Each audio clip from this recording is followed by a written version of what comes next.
সূরাতুল আসর, আমরা জানি পবিত্র কোরআনুল কারীমে 114টা সূরা আছে। 114 সূরার মধ্যে 86টা সূরা হলো মাক্কি আর 28টা সূরা হলো মাদানী।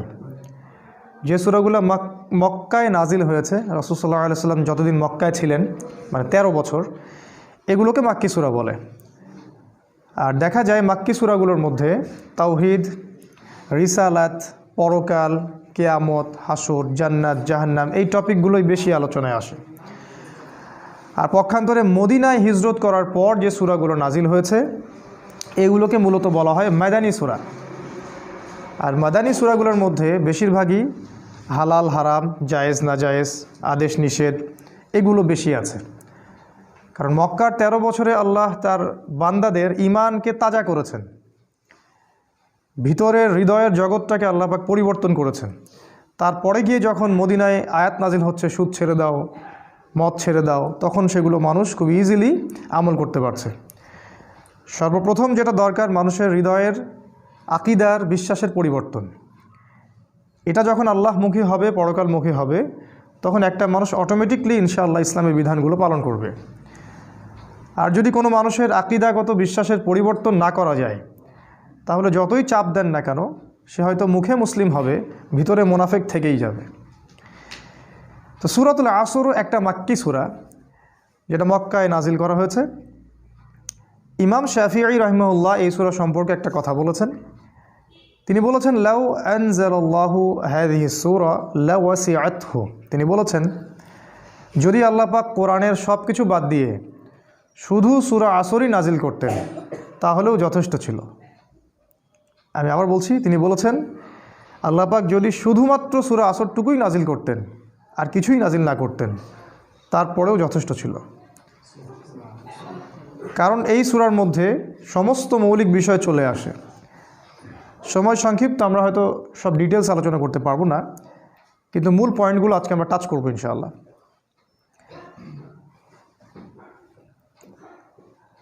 114টা সূরা আছে আমি বলেছি, প্রত্যেকটা সূরা এক একটা চূড়া।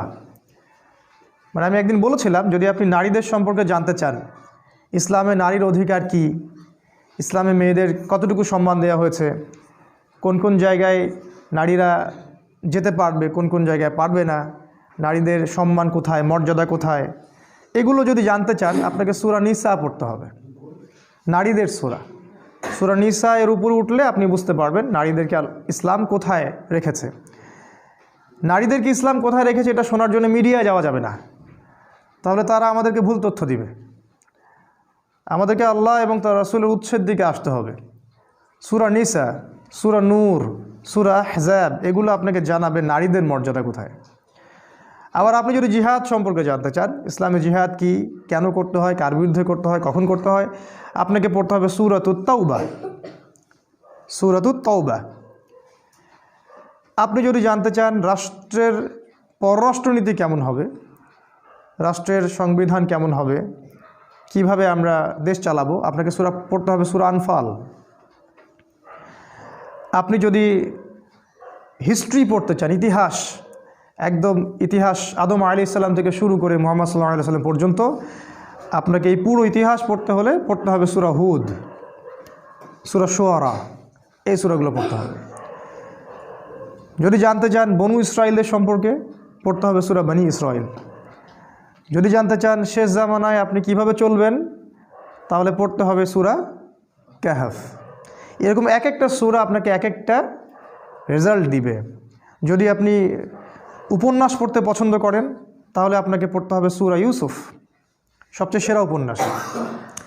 এরকম সূরাতুল আসর, আসর মানে সময়, ইতিহাসের শুরু থেকে নিয়ে কিয়ামত পর্যন্ত এই সময়ে সময়ে কারা সফল আর কারা ব্যর্থ, এটা জানতে হলে আপনাকে সূরা আসর পড়তে হবে।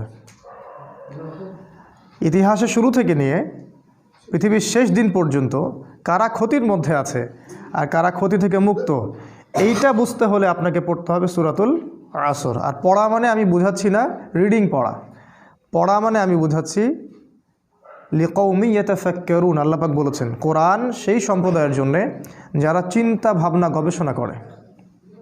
কোরআন কোনো সাধারণ মানুষদের জন্য নয়। আল্লাহ পাক বলেছেন কোরআন একটা কিতাব, ওই সব সম্প্রদায়ের জন্য লিকৌমি ইয়াতাফাক্কারুন, যারা গভীর গবেষণা চিন্তা ভাবনা করে তাদের জন্যে। কোরআন তাদের জন্য নয় যারা হালুয়া রুটি সেমাই খায় বাসায় গিয়ে ঘুমিয়ে যায়, তাদের জন্য কোরআন নয়। তো আল্লাহ রাব্বুল আলামিন সময়ের একটা সূরা নাজিল করেছেন, সময়ের চূড়া, সময়ের সূরা। টাইম এর উপরে উঠবেন, অতীতকে দেখতে পারবেন, ভবিষ্যৎকে দেখতে পারবেন, বর্তমানকে দেখতে পারবেন। তাহলে উঠতে হবে সূরা আসরের উপরে। শুরু করি, বিসমিল্লাহির রহমানির রহিম। আল্লাহ পাক বলেছেন ওয়াল আসরি। ওয়াও মানে হচ্ছে শপথ, কসম। ওয়াওয়ের দুটো অর্থ হয় আরবিতে, একটা হলো এবং, একটা হলো কসম। কখন এবং কখন কসম? যখন দুইটা ক্লজ, অ্যারাবিক গ্রামারে, ইংলিশ গ্রামারে আমরা যেটা বলি ক্লজ, বা দুইটা অংশ, এই দুইটা অংশের মধ্যে জয়েন্ট দিতে হবে, তখন ওয়াও জবর ওয়া মানে হলো এবং। যেমন ইল্লাল্লাযীনা আমানু, তারা নয় যারা ঈমান এনেছে, ওয়া আমিলুস সলিহাত, এবং সৎ আমল করেছে। এখানে ওয়া মানে হচ্ছে এবং। আবার প্রথমে যেটা আছে ওয়াল আসরি, এই ওয়াও মানে হচ্ছে কসম বা শপথ। কোরআনে আল্লাহ পাক অনেকগুলো কসম করেছেন। ওয়াত্তিন, ডুমুর ফলের কসম। আমাদের দেশের ডুমুর ফল না, আবার যে ডুমুর ফল মক্কা মদিনায় পাওয়া যায়, আরবে পাওয়া যায়, কাঁচা খেতেও মিষ্টি লাগে। ওয়াত্তিন ওয়াজ্জাইতুন, জাইতুন ফলের কসম। জাইতুনের তেল দিয়ে রাসূল সাল্লাল্লাহু আলাইহি ওয়াসাল্লাম মালিশ করতে বলেছেন, উপকারী। ওয়াতুরি সিনিন, তুর পাহাড়ের কসম, সিনাই পাহাড়ের কসম। এরকম অনেক কসম আছে। ওয়াল লাইল, রাতের কসম। ওয়াদুহা, দ্বীপ্রহরের কসম। ওয়াল ফজর, ফজরের কসম।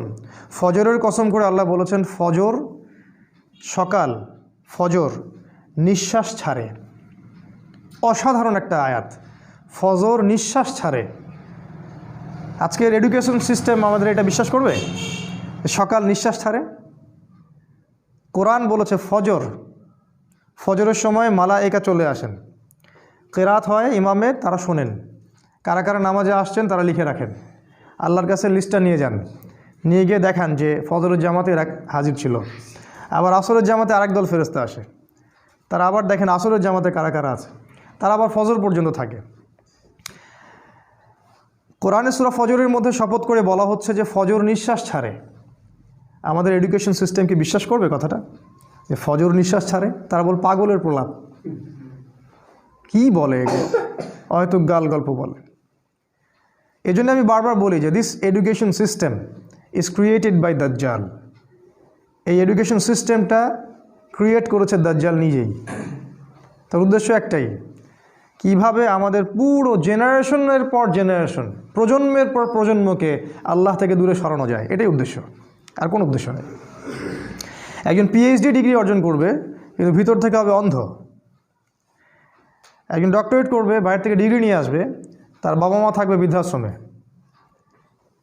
সে ইন্টারনালি ব্লাইন্ড। আল্লাহ পাক এরকম অনেক কসম করেছেন। একটা কসম সময়ের কসম।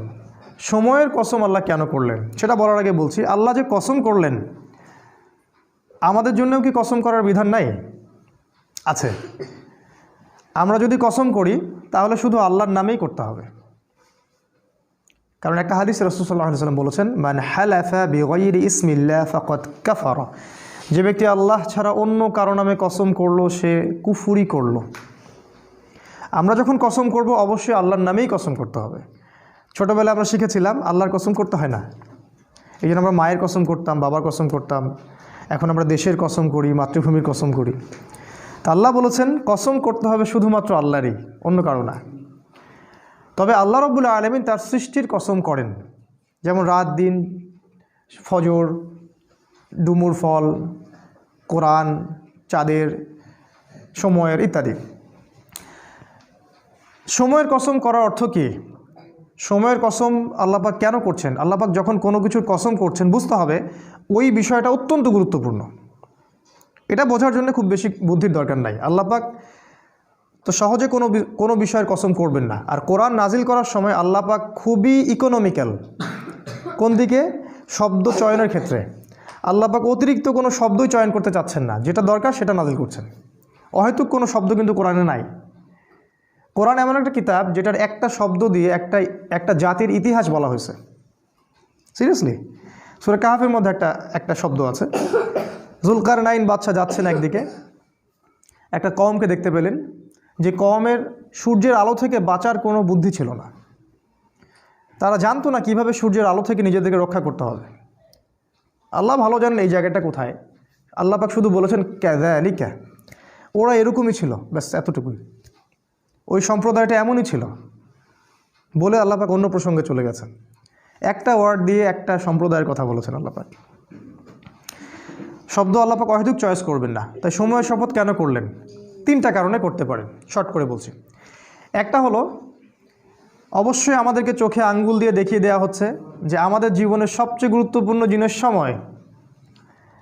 আমাদের মানব জাতির জন্য সবচেয়ে গুরুত্বপূর্ণ জিনিস হচ্ছে সময়, যেটা আমরা ফেসবুকে, অনলাইনে থেকে, ইউটিউবিং করে, গার্লফ্রেন্ডের সাথে সময় অপচয় করে, কফি খেয়ে, চায়ের দোকানে আড্ডা পিটে, খেলার মাঠে নষ্ট করি।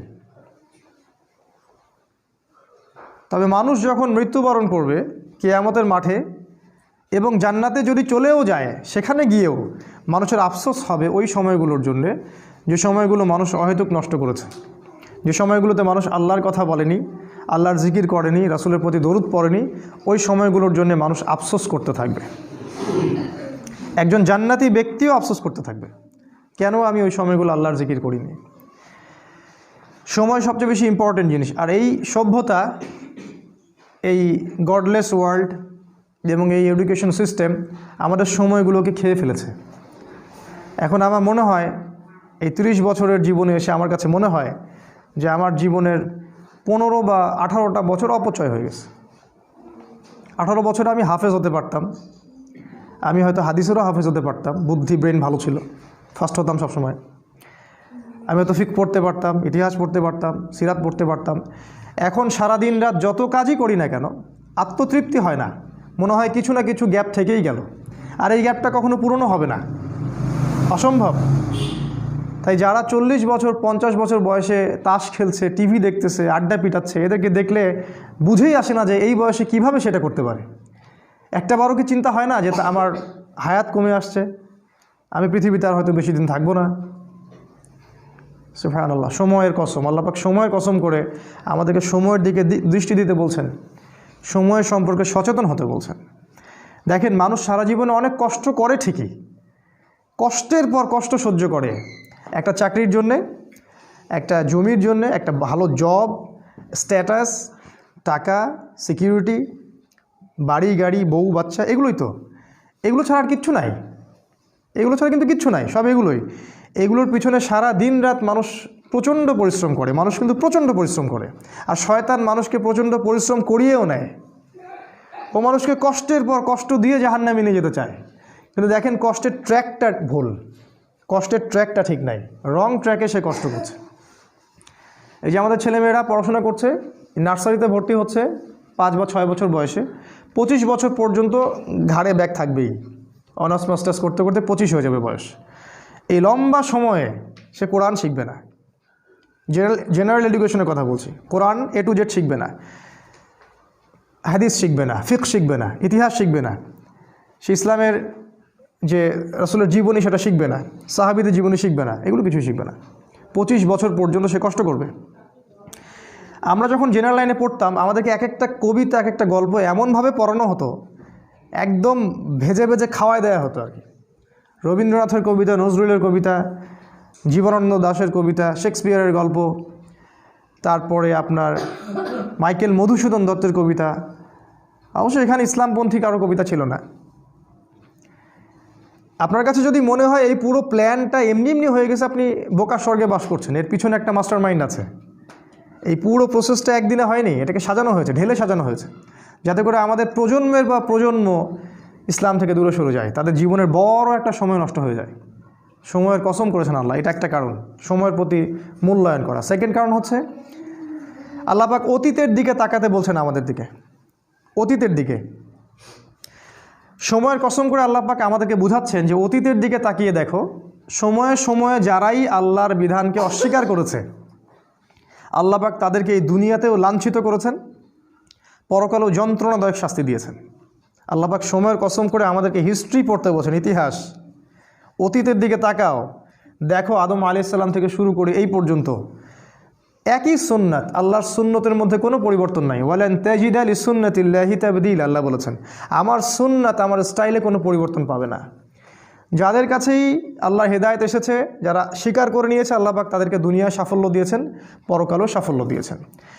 আর যারাই আল্লাহর বিধানকে অস্বীকার করেছে, আল্লাহ পাক দুনিয়াতে শাস্তি দিয়েছেন, পরকালেও শাস্তি দিয়েছেন। যেমন নূহ আলাইহিস সালামের কওম, আল্লাহ পাক ডুবিয়ে দিলেন। আদ জাতি প্রচণ্ড শক্তিশালী, নারিকেল গাছের সমান সমান একটা মানুষ, এর চেয়েও বড়, পাহাড়ের মধ্যে বাসা করে থাকে, আল্লাহ পাক ওদেরকে ঝড় দিয়ে উড়িয়ে দিলেন। শুআয়ব আলাইহিস সালামের কওম খুবই দাপটের জাতি, ওদের অপরাধ ছিল মানুষকে অন্যায়ভাবে মারতো। আমাদের ওই যে রিমান্ডে নিয়ে যেটা করে ওইটা করতো আর কি। রিমান্ডে নিয়ে গেলে যে পিটানটা পিটায়, এইগুলো তারা সমাজে মানুষকে পিটাইতো আর কি। একজন মানুষ দোষী, দোষ তো প্রমাণ হয়নি, মারা যাবে। ধরেন একজন মানুষ খুনের কারণে বন্দী হয়েছে, প্রমাণ হয়েছে কি এখনও? আপনি মারতে পারেন না তো, মেরে আপনি জবানবন্দি নিতে পারেন না, ইসলামে হারাম। চলছে এগুলো, কে বুঝাবে? শুআয়ব আলাইহিস সালামের কম এই কাজটা করতো। আরেকটা কাজ করতো, মাপে কম দিত আর মানুষের সম্পদ লুট করতো। আমাদের এই যে ব্যাংকিং সিস্টেমের মতো, মানুষকে কলা ঝুলায় টোপ দেয়, একটা বাড়ির দাম 10 লাখ টাকা, আমরা আপনার পক্ষ থেকে বাড়িটা কিনে দিব, কিন্তু আপনাকে 10 লাখের জায়গায় 30 লাখ দিতে হবে। কারণ অতিরিক্ত যে 20 লাখ দিতে হবে, এটার জন্য আমরা আপনাকে 20 বছর সময় দিচ্ছি। আর আমরা বলি হ্যাঁ তাই তো 20 বছর সময় পাওয়া যাবে, 30 লাখ অল্প অল্প করে দিব কিস্তি স্টাইলে, সমস্যা তো নাই কিছু। এই কলা ঝুলাই দিয়ে আপনার সম্পদ তারা লুটে নিল, সুদ। আরেকটা যে পেপার মানি, কাগজের টাকা। আমি তো বললাম যে আমরা সোনা নিয়ে ওদের ব্যাংকে যাই, ওদেরকে সোনা দিয়ে ডলার নেই। শুআয়ব আলাইহিস সালামের কওম এরকম কাজ করতো। আল্লাহ পাক ভূমিকম্প দিয়ে ধ্বংস করেছেন ওদেরকে, ভূমিকম্প দিয়ে। সময়ের দিকে তাকায় দেখেন, সামুদ জাতি এরকম শক্তিশালী ছিল, আল্লাহ পাক ওদেরকে বজ্রপাত দিয়ে ধ্বংস করেছেন। ফেরাউন পৃথিবীতে এমন একজন মানুষ যে মনে করতো আমি আল্লাহ, আয়না রব্বুকুমুল আ'লা, আমি ছাড়া তোমাদের মহান কোনো রব নাই। আল্লাহ পাক ওকে পানিতে ডুবাই দিলেন। এখানে একটা ঘটনা আছে, অনেকদিন বলা হয়নি, বলতে চাচ্ছিলাম। ফেরাউন যখন ডুবছিল তখন কিন্তু সে ঈমান এনেছিল, এটা কি জানেন? ফেরাউন যখন ডুবছিল তখন কিন্তু সে ঈমান নিয়ে আসছিল। ফেরাউন যখন ডুবছে ওর সেনাবাহিনী সহ, তখন জিবরাইল অন্যান্য ফেরেশতারা চলে আসছেন, কারণ মৃত্যু হবে, এখন জান কবজ করা হবে। এবং যারা পাপী ওদের জান কবজের সময় ওদেরকে চেহারার মধ্যে মারা হয়, প্রচণ্ড জোরে জোরে পিটানো হয়, থাপ্পড় দেওয়া হয়। ওরা দেখতে পারে, আমরা দেখতে পারবো না। তো জিবরাইল আলাইহিস সালাম তাকে কাদা ছুটছিলেন, কাদা নিয়ে তার মুখে ছুটছিলেন। তো ওই সময় ফেরাউন বলেছিল যে আমানতু বিরব্বি হারুন ওয়া মূসা, আমি হারুন এবং মূসার রবের প্রতি ঈমান নিয়ে আসলাম। আল্লাহ পাক তখন বলছেন আল-আন, এখন, আল ইয়াউমা নুনাজ্জিকা ফি বাদানিকা, আজকে তোমার এই দেহকে আমি সংরক্ষণ করব, লিতাকুনা আয়াত, যাতে করে তুমি নিদর্শন হও তোমার পরবর্তী জাতিদের জন্য। কিন্তু জিবরাইল আলাইহিস সালাম বলেছেন একটা হাদিসের মধ্যে, হাদিসে কুদসির মধ্যে, যে ওই সময় জিবরাইল আলাইহিস সালামও ভয় পাচ্ছিলেন, যে কারণ সে তওবা করছে, যদি আল্লাহ পাক এই সময় তার তওবা কবুল করে নেন আর তিনি যে ওকে মারছেন, যদি আল্লাহ পাক এই জন্য তাকে ধরেন। এই জন্য জিবরাইল আলাইহিস সালামও ভয় পাচ্ছিলেন। আল্লাহ পাকের রহমতে এত প্রশস্ত, আল্লাহ চাইলে ওই সময় যদি তাকে মাফ করে দিতেন। জিবরাইল আলাইহিস সালাম বলছেন, যেদিন থেকে ফেরাউন বলেছে আনা রব্বুকুমুল আ'লা, ওই দিন থেকে আমি ওকে ঘৃণা করি, ওই দিন থেকে আমি ওয়েট করতেছি কখন সে মরবে, আমি আযাব দিব। তো এই যে ফেরাউন, সেও সময় স্রোতে হারায় গেল, নমরুদ হারায় গেল। এখনকার এই যুগের ফেরাউনরাও হারায় যাবে, এই যুগের নমরুদ যারা তারাও হারায় যাবে, কোনো কিছুই সময়ের মধ্যে টিকে থাকবে না। সময়ের কসম করে আল্লাহ পাক বলছেন এই যে হিস্ট্রি দেখো, শিক্ষা নেও। আরেকটা উদ্দেশ্য হতে পারে সময়ের, সেটা হলো যে এই যে আমরা যে সময় বসবাস করছি আখিরুজ্জামান, শেষ জামানে, এই শেষ জামানের যে সময়, এই সময়টার প্রতি আল্লাহ পাক বেশি গভীর দৃষ্টি দিতে বলছেন, কারণ এটা হচ্ছে ইতিহাসের সবচেয়ে ইম্পর্ট্যান্ট টাইম। কারণ এখানে এমন এমন কিছু ঘটনা ঘটবে যা পৃথিবীর ইতিহাসে কখনো ঘটেনি। কীরকম? একদিন সাহাবীরা বসে আছেন, রাসূল সাল্লাল্লাহু আলাইহি ওয়াসাল্লাম আসলেন, এসে বললেন তোমরা কী নিয়ে কথা বলছো? সাহাবীরা বললেন আমরা কিয়ামত নিয়ে কথা বলছি। রাসূল সাল্লাল্লাহু আলাইহি ওয়াসাল্লাম বলে শুনে রাখো, 10টা আলামত না দেখা পর্যন্ত কিয়ামত হবে না। নাম্বার 1 দাজ্জাল, নাম্বার 2 ইয়াজুজ আর মাজুজ, নাম্বার 3 ঈসা আলাইহিস সালামের আগমন, নাম্বার 4 দাব্বাতুল আরদ, জমিন থেকে অনেকগুলো প্রাণী বের হবে, 5 নাম্বার আর দুখান, ধোঁয়া, সারা পৃথিবী ধোঁয়ায় ছেয়ে যাবে। 6 নাম্বার, 6, 7, 8 সম্ভবত 3টা ভূমিকম্প, 3টা বড় বড় ভূমিকম্প হবে পৃথিবীর পূর্ব, পশ্চিম এবং মাঝখানে। আরেকটা হচ্ছে পশ্চিম দিক থেকে সূর্য উঠবে। আর সর্বশেষটা হচ্ছে ইয়েমেন থেকে আগুন বের হবে, এই আগুনটা মানুষকে তাড়িয়ে নিয়ে আসবে আরাফার মাঠের দিকে। রাসূল সাল্লাল্লাহু আলাইহি ওয়াসাল্লাম বলছেন 10টা আলামত না দেখা পর্যন্ত কিয়ামত হবে না। এগুলো মেজর আলামত। এই জন্য এই সময়টা, শেষ যুগের এই শেষ সময়টা বেশি ইম্পর্টেন্ট। এখানে এমন কিছু ঘটনা ঘটবে যেটা ইতিহাসে কখনো ঘটেনি। দাজ্জাল কখনো বের হয়নি, ইয়াজুজ আর মাজুজ এর আগে বের হয়নি, সূর্য কখনো আগে পশ্চিম দিক থেকে উঠে নাই, ধোঁয়ায় সারা বিশ্ব ছেয়ে যায়নি, জমিন থেকে বড় বড় জানোয়ার বের হওয়া শুরু হয়নি এখনো। এমনও হাদিস আছে যে ওরা মানুষের সাথে কথা বলবে। একজন পুরুষ ঘর থেকে বের হলে ঘরে ফিরে আসবে, বাড়ির দেওয়াল, ওই ব্যক্তির পা, অন্য জানোয়ার তাকে বলে দিবে বাড়িতে কি হয়েছিল। মানে এরকম প্রযুক্তি আসতেছে সামনে। সময়ের কসম করে আল্লাহ পাক এই শেষ জামানার দিকে আমাদেরকে তাকাতে বলছেন, এবং এটা বলছেন এই শেষ জামানায়, এই জায়গাটা ভালো করে বোঝেন, এই শেষ জামানায় ইন্নাল ইনসানা লাফি খুসর, এই শেষ জামানার প্রত্যেকটা মানুষ ক্ষতির মধ্যে আছে। এটা আল্লাহ বোঝাচ্ছেন আমাদেরকে। আখিরুজ জামানের প্রত্যেকটা মানুষ ক্ষতির মধ্যে আছে। ইন্নাল ইনসানা লাফি খুসর, নিশ্চয়ই, ইন্না মানে নিশ্চয়ই, আল ইনসান মানে মানুষ, লা মানে আবার অবশ্যই, ফি মানে মধ্যে, আর খুসর মানে ক্ষতি। শাব্দিক অর্থ হয় নিশ্চয়ই মানুষ অবশ্যই ক্ষতির মধ্যে আছে। আখিরুজ জামান এমন একটা জামান, এমন একটা যুগ, যে যুগের কোনো মানুষ ক্ষতি থেকে বাইরে নয়। যতই দাড়ি, টুপি, পাগড়ি আর জুব্বা থাকুক না কেন, সে ক্ষতি থেকে বাইরে নয়। যে মনে করবে সে ক্ষতি থেকে বাইরে, সে বোকার স্বর্গে বাস করছে। রাসূল সাল্লাল্লাহু আলাইহি ওয়াসাল্লাম কি বলেননি, আখিরুজ জামানের একটা ব্যক্তি খুঁজে পাওয়া যাবে না যে সুদ থেকে মুক্ত থাকতে পারবে? তিনি কি বলেননি এই জামানার সবচেয়ে বেশি হবে মেয়েরা, এবং মেয়েরা নগ্ন হয়ে বাইরে ঘুরবে। মুমিন ভাই, মুমিন স্বামী তাকে বাড়িতে রাখতে পারবে না, সে দায়ুসে পরিণত হবে, কিছু করতে পারবে না। শেষ জামানায় দাজ্জাল এবং তার সেনাবাহিনীরা এমনভাবে সারা বিশ্ব শাসন করবে, এদের গ্রিপ থেকে মুমিন বের হতে পারবে না। সবচেয়ে বড় হাদিসটা হচ্ছে শেষ জামানায় মুমিনের হাতে জ্বলন্ত কয়লা রাখা যেমন, ঈমান ধরে রাখাটা ওই রকম হবে। নিজেকে প্রশ্নগুলোর উত্তর পাওয়া যাবে আমাদেরকে সবাইকেই, যে আমরা যে ইসলামটা ফলো করছি আর কি, এটা কি হাতে কয়লা ধরার মতো কি না? আমরা যে ইসলামটা ফলো করছি আসলেই কি আমরা হাতে জ্বলন্ত কয়লা ধরে আছি কি না? এরকম কষ্ট হচ্ছে কি না? যদি কষ্ট হয়, সুসংবাদ আপনার জন্যে। যদি কষ্ট হয় তাহলে আপনার জন্য সুসংবাদ, আপনি সেই ব্যক্তি যার কথা রাসূল বলেছেন। আর যদি কষ্ট না হয়, আফসোস আমাদের জন্যে, আমার উপর ধিক্কার, আমি সেই ব্যক্তি যার কথা রাসূল বলেছেন নেগেটিভলি, পজিটিভলি না। কি বলেছেন রাসূল সাল্লাল্লাহু আলাইহি ওয়াসাল্লাম? সকালে মুমিন থাকবে, বিকালে কাফের হয়ে যাবে। বিকেলে কাফের থাকবে, সকালে মুমিন হবে। ইয়াবিউ রাজুলু দীনাহু লিআরদি দুনিয়া, দুনিয়ার বিনিময়ে একজন ব্যক্তি তার দিনকে বিক্রি করে দিবে। এই হলো আখিরুজ জামান। এই জামানার প্রত্যেকটা মানুষ ক্ষতির মধ্যে। তবে আল্লাহ পাক বলেছেন 4 শ্রেণীর মানুষ নয়।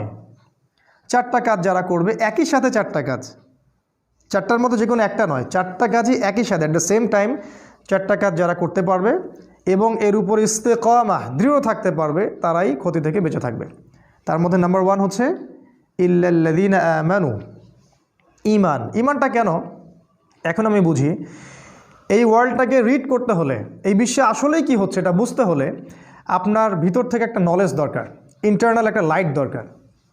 যার ভিতরে ঈমান নাই তার ভিতরে আল্লাহর পক্ষ থেকে নূর আসবে না, পসিবল না।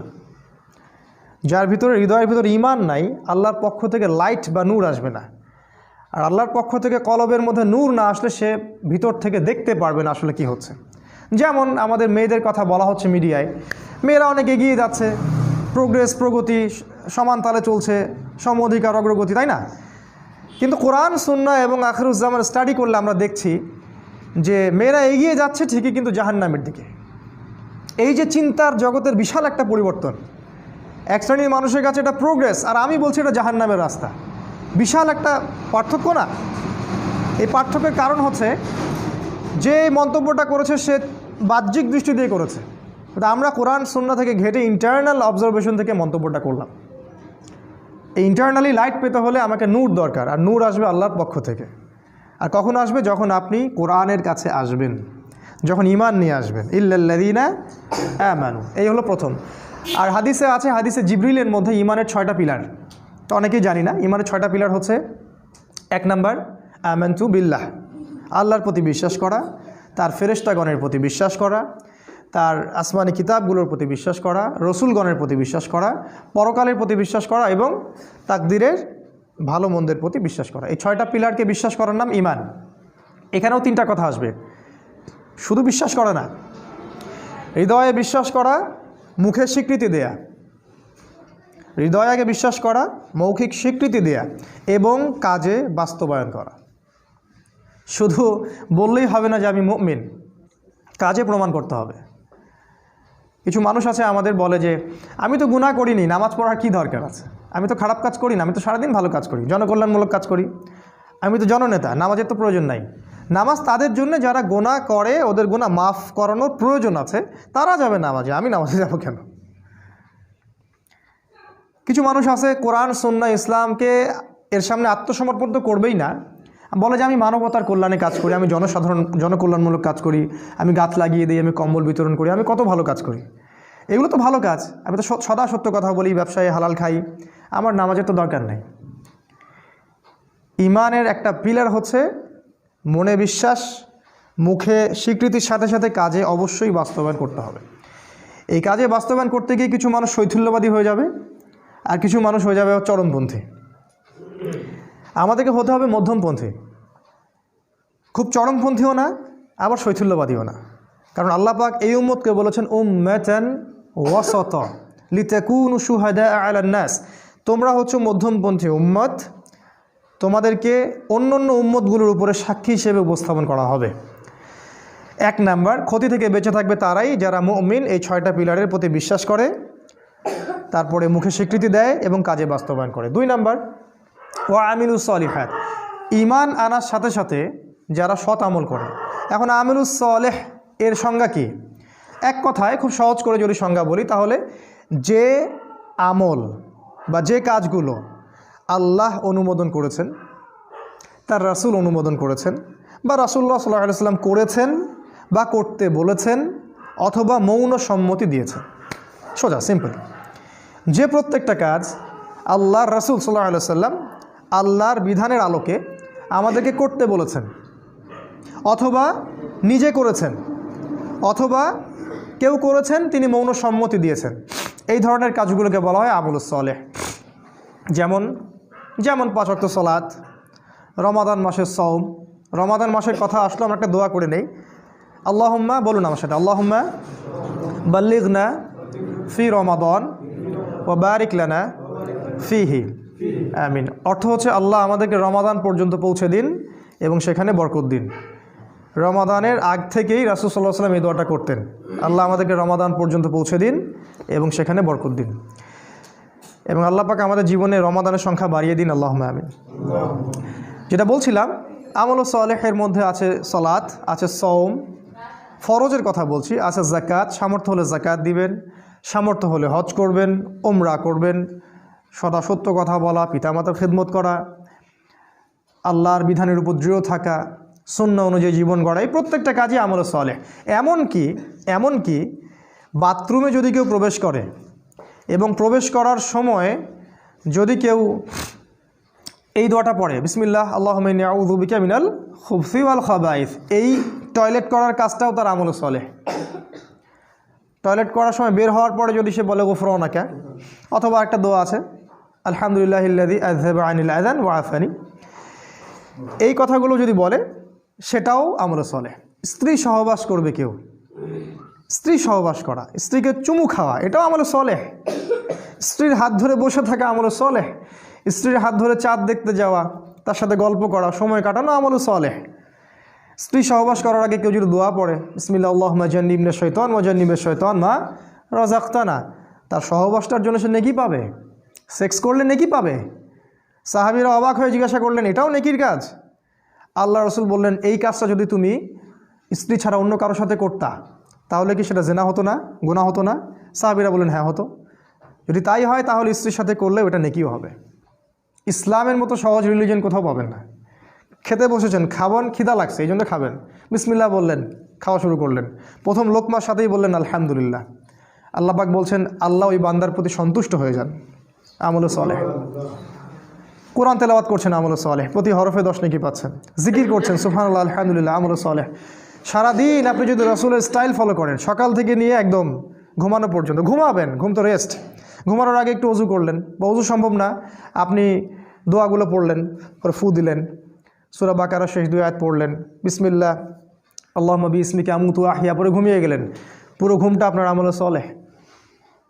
ওই ঘুমের মধ্যে যদি আপনি স্বপ্ন দেখেন, স্বপ্নে আপনি জেনা করতেছেন, ওটার জন্য কোনো দোষ নাই, ওটার জন্য কোনো দোষ নাই, মাফ হয় না স্বপ্ন অনেক সময়, ওটার জন্য কোনো গুনাহ নাই, কারণ আপনি দোয়া পড়ে ঘুমিয়েছেন, শয়তান আপনাকে ডিস্টার্ব করেছে।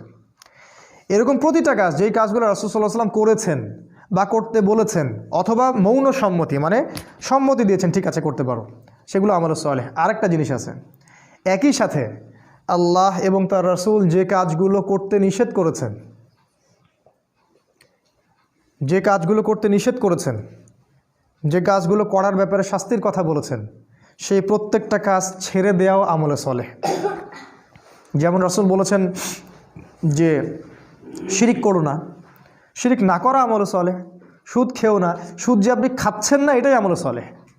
সুদ আপনি খাচ্ছেন না, সুদ খাবো না বলে অন্য একটা আপনি রিজিকের সোর্স খুঁজেছেন, যে আমি সুদে থাকতে চাই না, এই জন্য আমি কলা বিক্রি করি, ওই কলা বিক্রি করাটা আপনার আমলে সালেহ। এবং আপনি আল্লাহর কাছে মর্যাদা পান ওই কোটটাই পড়া ব্যাংক অফিসারের চাইতে। কোটটাই পড়া ব্যাংকের অফিসার আল্লাহর কাছে রক্তচোষা প্রাণীর মতো। কোরআনের ভাষায় বললে হয়তো অনেকে কষ্ট পাবেন, আল্লাহ পাক বলেছেন জানোয়ারের মতো। আল্লাহ পাক বলেছেন জানোয়ারের মতো, সূরা আরাফ আয়াত নাম্বার 179। মাঝে মাঝে একটু হিট দিয়ে কথা বলতে হয় বলেই আল্লাহ এগুলো কথা বলেন। তো এই যে আমরা অন্যায় থেকে দূরে থাকছি, এটাও আমলে সালেহ। ওই যে টাকনুর নিচে কাপড় পরলে গোনা হয়, আপনি প্যান্টটা কেটে নিলেন, এটাই আমলে সালেহ। কারণ আপনি টাকনুর নিচে কাপড় পরতে চাচ্ছেন না, দাড়ি শেভ করতে হয় না, এই জন্য আপনি ছেড়ে দিয়েছেন। দাড়ি যতদিন থাকবে আপনি আমলে সালেহের মধ্যেই আছেন, কন্টিনিউয়াসলি নেকি লেখা হচ্ছে। আর এইটা একমাত্র সুন্নাহ যেটা মৃত্যুর পর আপনার পরিচয় বলে দিবে আপনি মুসলিম না মুসলিম। যে একমাত্র সুন্নাহ, ভিজিবল সুন্নাহ, যেটা নিয়ে আমরা কবরে যাব। আর কোনো সুন্নাহ নিয়ে আমরা কবরে যাচ্ছি না, ভিজিবল, দেখা যাচ্ছে না। একমাত্র সুন্নাহ যেটা দেখা যাচ্ছে, এইটা নিয়ে কবরে যাবে মানুষ। পাগড়ি নিয়েও যাবে না কবরে, জুব্বা নিয়েও যাবে না কবরে।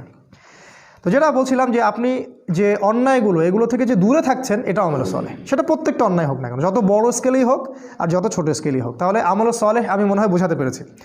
যে আমলগুলো রাসূল করেছেন, করতে বলেছেন অথবা সম্মতি দিয়েছেন, সেগুলো আমলে সালেহ।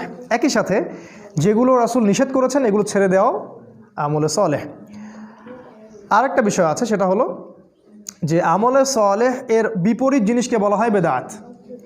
যখন কোনো ব্যক্তি আমলে সালেহ করে না, অন্য কোনো পদ্ধতি অবলম্বন করে যেটা আল্লাহ এবং তার রাসূল অনুমোদন করেননি ইসলামে, এটাকেই বেদাত বলা হয়। এটা সংখ্যার ক্ষেত্রে হতে পারে, সময়ের ক্ষেত্রে হতে পারে, এটা পদ্ধতির ক্ষেত্রে হতে পারে। যেমন দরুদ পাঠ করাটা ইবাদত, কিন্তু মিলাদ মাহফিলের স্টাইলে দরুদ পড়াটা বেদাত। একজন ব্যক্তি দোয়া করবে, একাকী দোয়া করতে পারে, মাশাআল্লাহ, কোনো সমস্যা নেই, কিন্তু সম্মিলিতভাবে একটা সিস্টেম তৈরি করে নেয়া, এটা বেদাত।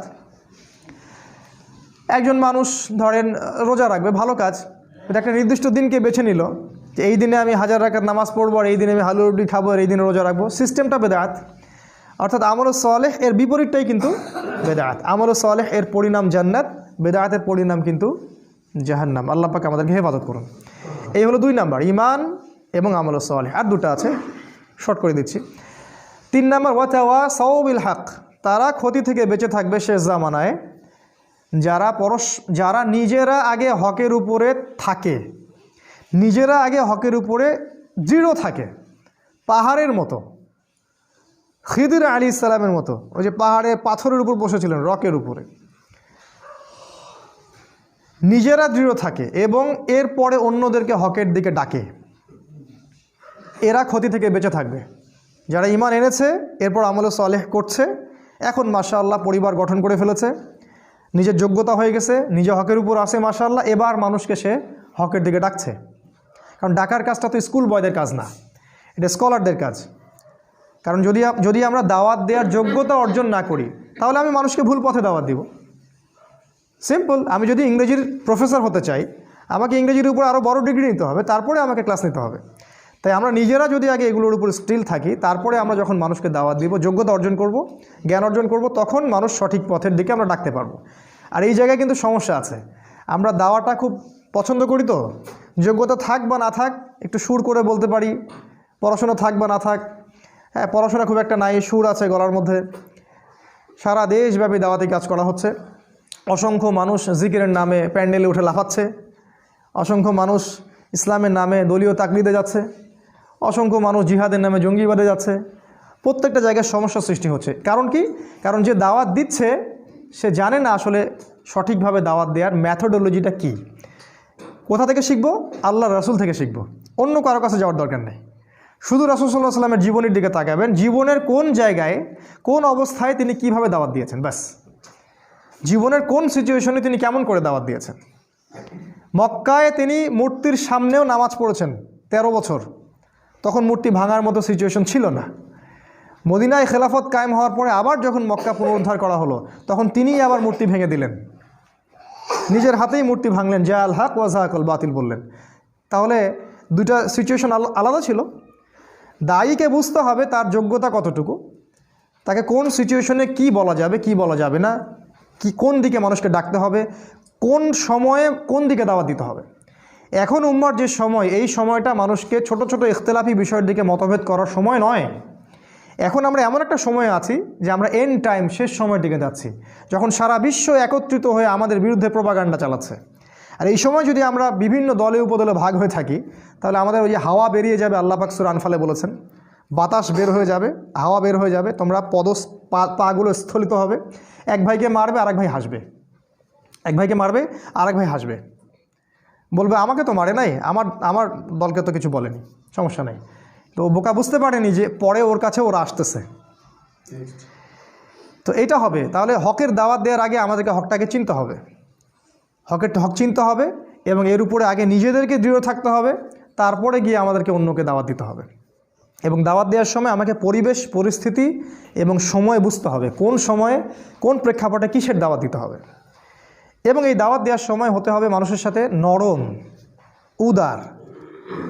একটা মানুষ এখনও ইসলামের বেসিক কোনো বিষয় জানেই না, ধরেন সে সলাতই আদায় করে না, এখন আপনি কি সবার আগে ওকে সলাতের দিকে ডাকবেন, নাকি ওকে আপনি বুকে হাত বাঁধা শেখাবেন? কি করবেন বলেন তো?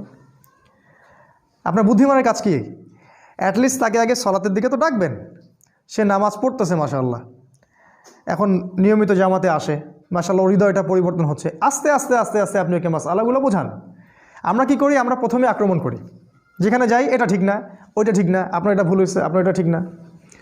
এতে করে কি হয়? ওরা তো এই ব্যাপারটাকে ভালোভাবে দেখেই না, বরং এখানে ওরাও তখন ডিফেন্সিভ হয়ে যায়, ওরাও তখন বলে যে না আমাদেরটাই ঠিক। ওরাও মাহফিল করবে আপনার বিরুদ্ধে, আর আমরাও মাহফিল করবো ওদের বিরুদ্ধে। এই হচ্ছে উম্মার সার্কাস। শব্দটা কি বললাম আমি? সার্কাস। এখন এই বাংলাদেশে এই সার্কাস চলে। হকের দাওয়াত দেওয়ার জন্য হকের সংজ্ঞা জানতে হবে। আল্লাহ পাক সূরা কাহাফের মধ্যে বলেছেন, আয়াত নাম্বার 23 বা 24, আল্লাহ বলছেন ওয়াকুলিল হক মির রব্বিকুম, হক সেটাই, সত্য সেটাই যেটা তোমার রবের পক্ষ থেকে নাজিল হয়। ফামান শাআ ফালইউমিন, যার ইচ্ছা হয় সে ঈমান নিয়ে আসুক, ওয়ামান শাআ ফালইয়াকফুর, যার ইচ্ছা হয় সে অস্বীকার করুক। ইন্না আ'তাদনা লিযালিমিনা নারান, আর আমি আল্লাহ জালেমদের জন্য আগুন প্রস্তুত করে রেখেছি। আল্লাহ পাক হকের সংজ্ঞা দিলেন, হক সেটাই যেটা আল্লাহর পক্ষ থেকে নাজিল হয়। তাহলে আল্লাহর পক্ষ থেকে কি গণতন্ত্র নাজিল হয়েছে? ধর্মনিরপেক্ষতাবাদ, কমিউনিজম, আমাদের সেকুলারিজম, আমাদের এই যে ইউনাইটেড নেশনস জাতিসংঘ, আমাদের ইসরায়েলের ব্যাংকিং সিস্টেম, এগুলো আল্লাহর পক্ষ থেকে নাজিল হয়েছে? কি নাজিল হয়েছে আল্লাহর পক্ষ থেকে? এক সময় আল্লাহর পক্ষ থেকে তাওরাত নাজিল হয়েছিল, ওই তাওরাতই ছিল ওই সময়ের হক, ওই তাওরাতটা ওই সময়ের হক ছিল। এরপরে জাবুরটা ওই সময়ের হক ছিল, ইনজিলটা ওই সময়ের হক ছিল। এখন কিয়ামত পর্যন্ত হকের মানদণ্ড কোরআন এবং সুন্নাহ, এর বাইরে যাওয়ার কোনো সুযোগ নাই। জীবনের প্রতিটা ক্ষেত্রে যদি এটার উপর আমল একজন ব্যক্তির না থাকে, সে ব্যক্তি নামে মুসলিম হতে পারলেও কাজে এখনও পরিপূর্ণ মুসলিম হতে পারেনি। এটাকে বলা আত্মসমর্পণ। এই হকটাকে আমরা আগে চিনলাম, এরপরে আপনি হকের দিকে মানুষকে দাওয়াত দিবেন। আর আমি বললাম দাওয়ার ক্ষেত্রে আমাদেরকে হতে হবে একটু লিবারেল, একটু নমনীয়, মানুষকে আগে বেসিক জিনিসগুলোর দিকে নিয়ে আসা, তারপরে আপনি আস্তে আস্তে কঠিন জিনিসগুলো আলোচনা করেন। আর সবচেয়ে বেশি যেটা ইম্পর্টেন্ট, এই শেষ জামানায় সবার মাঝে একটা মৈত্রীর বন্ধন তৈরি করা বেশি ইম্পর্টেন্ট। সে যে কোনো সংগঠন করুক না কেন, সে যে কোনো দল করুক না কেন, আমাদের দেখা উচিত ওর মধ্যে ভালো কতটুকু আছে। হানাফিদের মধ্যে ভালো আছে, আহলুল হাদিসদের মধ্যে কিছু ভালো আছে, তাবলিগের মধ্যেও দেখবেন আপনি কিছু ভালো আছে, জামাত ইসলামে দেখবেন আপনি কিছু ভালো আছে, চরমনায়ে দেখবেন কিছু ভালো আছে। সবারই মধ্যে কিছু না কিছু ভালো অবশ্যই আছে। আপনি কেমন করে বুঝবেন কোনটা ভালো কোনটা খারাপ? ওই যে বললাম, হক থেকে বুঝতে হবে। হকের মানদণ্ড দেখে আপনাকে ডিসাইড করতে হবে যে এটা ভালো এটা খারাপ। আর একান্ত যদি নাই পারি ডিসাইড করতে আমি, তাহলে সমসাময়িক যত ওলামায়ে কেরাম আছে তাদের কাছে যাব, গিয়ে বলবো, পরামর্শ করব যে আসলে কোনটা সত্য কোনটা মিথ্যা, এবং তারপরে আমি যাচাই বাছাই করে দেব কোনটা সত্যের বেশি কাছাকাছি। আর যদি দেখা যায় দুইটা অপশন দেখা যাচ্ছে, এটাও ঠিক ওইটাও ঠিক, যেমন ধরেন সুবহানাল্লাহ এটা 33 বার করে পড়া যায়, 33 33 33, আর লাস্টে একবার লা ইলাহা ইল্লাল্লাহ ওয়াহদাহু লা শারীকা লাহ, তাই না? কি জানি, লা ইলাহা ইল্লাল্লাহ, হ্যাঁ হ্যাঁ, মাশাআল্লাহ, লাহুল মুলকু ওয়া লাহুল হামদু ওয়া হুয়া আলা কুল্লি শাইইন সহি সহি। আরেকটা হাদিসে আরেকজন সাহাবীকে রাসূল বলছেন 33 33 34 বার আল্লাহু আকবার। এটা কি জয়ীফ? এটা সহি। তাহলে কখনো আপনি ওইটা আমল করেন, কখনো এটা আমল করেন, বৈচিত্র্য থাকলো। বেতের সালাত কত রাকাত পড়ছেন রাসূল? 1 3 7 5 9, কোনটা সহি? সব সহি। এখন কিছু মানুষ বলবে আমরা গোলালু মার্কা আলেম, সবই সহি বলে। এক জায়গায় এই কথাটা বলে আসলাম মিঠাপুকুর জায়গিরহাটে, তো পরে একজন খুবই খেপে গেছে আমার উপরে, খাবার টেবিলে আমার উপর খুব আক্রোশ ঝাড়লো, বলল যে আপনি গোলালু মার্কা আলেম, আপনি সবগুলোকে সহি বললেন। তা আমি জিজ্ঞাসা করলাম বেতের সালাত কোনটা সহি? বললো যে আমি তো অত পণ্ডিত না, পড়াশোনা জানি না, বলে চলে গেল। এই যে আমাদের আচরণগত সমস্যা, এটার কারণ আসলে অজ্ঞতা এবং আমাদের সব নলেজগুলো না থাকা। এরকম প্রতিটা মাসআলা আপনি দেখবেন, ওই যে পায়খানা করতে বসা থেকে শুরু করে ঘুমানো পর্যন্ত যতগুলো আমল আমরা করি, প্রতিটা আমলেই একাধিক অপশন আছে। একবারে হাঁটু গেড়ে বসার অপশন আছে, এক পা ডান পা খাড়া করে বসার অপশন আছে পায়খানাতে, খাবার টেবিলে বসার মানে নিচে যখন বসি হাঁটুর উপরে বসার অপশন আছে না, তাশাহুদের মতো বসার অপশন আছে না, কোনটা সহি? বলবেন দুটাই সহি। আপনি সালাতে দাঁড়াবেন, কখনো 2 রাকাত সুন্নত পড়ার অপশন আছে, কখনো 4 রাকাত আছে না, কখনো বেতর 1 রাকাত পড়ার অপশন আছে, কখনো 3 রাকাত আছে না। কোরআন তেলাওয়াত করবেন, অপশন নাই, অপশন আছে। আপনি যে কোনো সুন্নার দিকে যান, ঘুমাবেন, ঘুমানোর সময় অনেক দোয়া, কোনটা সহি? সবগুলোই সহি। সূরা কাফিরুন পড়ে ঘুমানোর হাদিস আছে, সূরা কাফিরুন, অনেকে বলবে এটা নাই, আছে, হয়তো সে জানে না। তাই আমাদেরকে এই জায়গায় যেটা করতে হবে যে সব ডাটাগুলোকে এক জায়গায় আনতে হবে।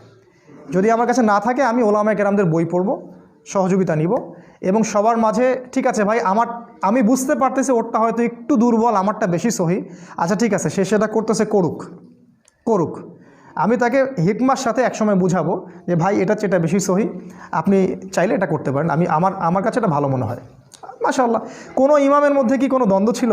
হানাফি মাযহাবের ইমাম শাফিঈ মাযহাবকে ঘুষি মারতেন নাকি? আমরা এগুলো করি কেন? আমাদের এগুলো অজ্ঞতা অথবা হিংসা অথবা হঠকারিতা এগুলোর কারণে করি। এতে করে আমাদের একটা লাভ হয়, সেটা কি জানেন? আমরা ইহুদি খ্রিস্টান এবং জায়োনিস্টদের দাসে পরিণত হই, এটা আমাদের লাভ হয়। আমরা ইহুদি খ্রিস্টান এবং জায়োনিস্টদের দাসে পরিণত হই, কারণ ওরা বিভক্ত উম্মাকে সুযোগ পেয়ে ধ্বংস করার পথ খুলে যায়। এটা হলো হকের দাওয়াত আমরা দিব। আর একটা হলো সবর, এটা বলে শেষ করছি। সবর ওয়াতাওয়াসাউ বিস সবর, হকের দাওয়াত দেওয়ার সাথে সাথে যারা সবর করে। আচ্ছা, দাওয়াতের সাথে সবরের সম্পর্ক কি? রংপুরে কুকুরের সংখ্যা বেশি হয়েছে না? আমাদের এলাকায় একই অবস্থা। আমাদের এলাকায় কুকুরের যন্ত্রণায় ঘুমানো যায় না এখন। আর একটা বিষয় আমি দেখছি, আমাদের এলাকায় অনেক বিত্তশালী আছে, তো বিত্তশালীদের টাকা রাখার জায়গা নাই, আর বাসায় হয়তো আল্লাহ এবং তার রাসূলের প্রতি সেই রকম তাওয়াক্কুল আছে কিনা আল্লাহ ভালো জানেন, তো সবাই কুকুর পুষতেছে বাসায়, সম্পদ পাহারা দিচ্ছে কুকুররা। সুবহানাল্লাহ। জানেন এই ব্যাপারেও হাদিস আছে যে বিনা প্রয়োজনে যদি কেউ কুকুর পালে, কথাটা মনে হলো, দেখেন এটা উপকার হবে। বিনা প্রয়োজনে যদি কেউ কুকুর পালে, প্রতিদিন তার আমলনামা থেকে 1 কেরাত নেকি কেটে দেওয়া হবে। 1 কেরাত, 1 কেরাত মানে হচ্ছে উহুদ পাহাড়ের সমান। আমি দেখেছি উহুদ পাহাড়, আপনারা যারা হজ করেছেন দেখেছেন, উহুদ পাহাড় এত বড় নেকি তার আমলনামা থেকে কেটে দেওয়া হবে। আবার কেউ যদি কোনো ভাইয়ের জানাজায় যায়, তার আমলনামা 1 কেরাত নেকি লিখে দেওয়া হবে। মাটি দিলে আরও 1 কিরাত নেকি লিখে দেওয়া হয়। তো সবরের সম্পর্কটা কি? হকের সাথে সবরের একটা সম্পর্ক আছে, সেটা হলো সত্য এমন একটা জিনিস যেটাকে আক্রমণাত্মকভাবে প্রতিষ্ঠিত করা যায় না। হক এমন একটা জিনিস যেটাকে কখনো আক্রমণাত্মকভাবে প্রতিষ্ঠিত করা যায় না, ধৈর্যের সাথে প্রতিষ্ঠিত করতে হয়। এক্সাম্পল, আপনি নূহ আলাইহিস সালামের দিকে তাকান, 950 বছর দাওয়াত দিলেন, 40 বা 80টা মানুষ ইসলাম কবুল করলেন। আপনি তাকান ইব্রাহিম আলাইহিস সালাম, সবর করতে করতে দেশে থাকতে পারলেন না, হিজরত করতে হলো।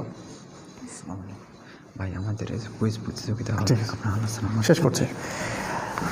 তারপরে দেখেন আপনি আদ সামুদ জাতি, আপনি প্রশ্ন করেন। ঠিক আছে ঠিক আছে। ফেরাউন, মুসা, ঈসা আলাইহিস সালাম। ঈসা আলাইহিস সালামের তো জায়গাই হলো না পৃথিবীতে। মুসা আলাইহিস সালাম, তাকে উম্মাহ এত কষ্ট দিয়েছে। আমাদের নবী মুহাম্মদ সাল্লাল্লাহু আলাইহি ওয়াসাল্লাম মাঝে মাঝে মুসা আলাইহিস সালামের কথা চিন্তা করতেন আর সান্ত্বনা পেতেন। একদিন আল্লাহ রসুল গনিমতের মাল ডিস্ট্রিবিউট করছিলেন, একজন এসে বললেন, ইয়া মুহাম্মদ ইদিল, হে মুহাম্মদ ইনসাফ করো, তুমি ইনসাফ করছো না। আল্লাহ রসুলকে বললেন এইভাবে ডাইরেক্ট। রসুল সাল্লাল্লাহু আলাইহি ওয়াসাল্লামের পাশে সাহাবীরা ছিলেন, তারা বললেন, ইয়া রাসূলুল্লাহ আমাকে অনুমতি দিন, গর্দান উড়াই দিবে বেটার। আল্লাহ রসুল সাল্লাল্লাহু আলাইহি ওয়াসাল্লাম ধৈর্য ধরলেন, বললেন যে মুসাকে তার কওম এর চেয়েও বেশি কষ্ট দিয়েছিল। তিনি মুসা আলাইহিস সালামের কথা চিন্তা করে সান্ত্বনা নিতেন। এত বেশি কষ্ট বনী ইসরাইল তাকে দিয়েছিল, কল্পনার বাইরে। আল্লাহ পাক বনী ইসরাইলের মধ্যে এমন অনেক নবী পাঠিয়েছিলেন যাদের সাথে কোনো উম্মতি ছিল না, 2 জন 4 জন 5 জন 10 জন। আবার এমনও হয়েছে একই সাথে একটা জায়গায় অনেকগুলো নবীকে পাঠানো হয়েছে এবং সবাইকে তারা হত্যা করেছে। একদিনে 40 জন নবীকেও তারা হত্যা করেছিল, এরকম হিস্ট্রি আছে। তো সবরের ব্যাপারটা নবীদের সাথে সম্পর্কিত, তাদের দাওয়াতের সাথে দেখেন হকের সাথে সবর সম্পর্কিত আছে। আর সর্বশেষ দেখেন আমাদের মুহাম্মদ সাল্লাল্লাহু আলাইহি ওয়াসাল্লাম নবীজি, তিনি এত ভালো মানুষ, তাকে আল আমিন বলা হয়। তিনি কখনো মিথ্যা বলেন না, কাউকে কষ্ট দেন না, এতিমকে ভরণ পোষণ করেন, বিধবাকে দেখেন। নবী হওয়ার পর থেকেই তার টাইটেলগুলো চেঞ্জ হয়ে গেল। তাকে বলা হচ্ছে কাযযাব, মিথ্যাবাদী, ভণ্ড, প্রতারক, ক্ষমতালোভী, তাই না, জিনগ্রস্ত, শয়তানের বলি আওরা, এগুলো সব বলা হচ্ছে। হঠাৎ করে চেঞ্জ হয়ে গেল। তাকে 15টা গালি খেতে হচ্ছে, 14 বার তাকে হত্যা করার চেষ্টা করা হয়েছে। নিজের মাতৃভূমিতে তার থাকা হলো না, হিজরত করতে হলো, সবর করলেন। তাই এই যে হকের দাওয়াত, এর সাথে সবরটা খুব ইম্পর্টেন্ট। আমরা যেন এই হকের দাওয়াত দিতে গিয়ে অধৈর্য হয়ে না যাই এবং লিবারেল মধ্যম পন্থা অবলম্বন করি এবং সবার সাথে হৃদ্যতার সম্পর্ক তৈরি করার চেষ্টা করি, সবর করি। একদিনে কোনো কিছু পরিবর্তন হবে না, একদিনে কখনো কোনো কিছু পরিবর্তন হবে না। একটা সুন্দর গঠনমূলক পদ্ধতিতে দীর্ঘস্থায়ী একটা পরিকল্পনা করলে হয়তোবা কোনো ফলাফল পাওয়া যাবে। আল্লাহ রাব্বুল আলামিন, আজকে সময় শেষ হয়ে গেছে, আমি শর্ট শেষ করলাম। আল্লাহ পাক আমাদেরকে শেষ জামানার এই সূরাতুল আসরের উপরে আমল করা তৌফিক দান করুন। এখানে যে বিষয়গুলো আছে এক বাক্যে বলছি যে আল্লাহ পাক সময়ের কসম করে আমাদেরকে সময়ের গুরুত্ব বুঝিয়েছেন, অতীত থেকে শিক্ষা নিতে বলেছেন, শেষ জামানার দিকে বেশি ফোকাস করতে বলেছেন। তিনি বলেছেন শেষ জামানার বেশিরভাগ মানুষই ক্ষতির মধ্যে আছে, তবে তারা নয় যারা ইমানদার, ইমান এনেছে এবং একই সাথে সৎ আমল সম্পাদন করেছে এবং এর সাথে তারা হকের উপর প্রতিষ্ঠিত ছিল, অন্যকেও হকের দাওয়াত দিয়েছে এবং সর্বশেষ যারা ধৈর্যের উপদেশ দিয়েছে পরস্পরকে। এই গুণগুলো আল্লাহ পাক আমাদেরকে অর্জন করার তৌফিক দান করুন, আল্লাহুম্মা আমিন। আল্লাহ রাব্বুল আলামিন আমাদেরকে কোরআন বুঝে পড়ার তৌফিক দান করুন, আল্লাহুম্মা আমিন। এবং এই ছোট্ট সূরাটার মধ্যে অনেক ব্যাপক আলোচনা আছে, আপনারা এগুলোর তাফসির পড়বেন, বাসায় তাফসির কিনবেন, পড়বেন, আরও অনেক নলেজ আপনারা জানতে পারবেন ইনশাআল্লাহ। আল্লাহ পাক এই প্রতিটা বিষয়ের উপর আমাদেরকে আমল করার আল্লাহ পাক তৌফিক দান করুন। আমাদের কোরআনের আলোয় আল্লাহ পাক আমাদেরকে আলোকিত করুন, আমাদেরকে ইমান আনার মতো আনার তৌফিক দান করুন, আমলে সালেহ বেশি বেশি করার তৌফিক দান করুন, হকের উপর থাকার তৌফিক দান করুন, দাওয়াত দেওয়ার তৌফিক দান করুন এবং সবর বা ধৈর্য ধরার আল্লাহ পাক তৌফিক দান করুন, আল্লাহুম্মা আমিন। এই বলে আমি আমার আজকের বক্তব্য শেষ করছি। আর শেষ করার আগে আজকে যে বক্তব্যটা হলো এর উপর একটা কুইজ হবে। এই কুইজটা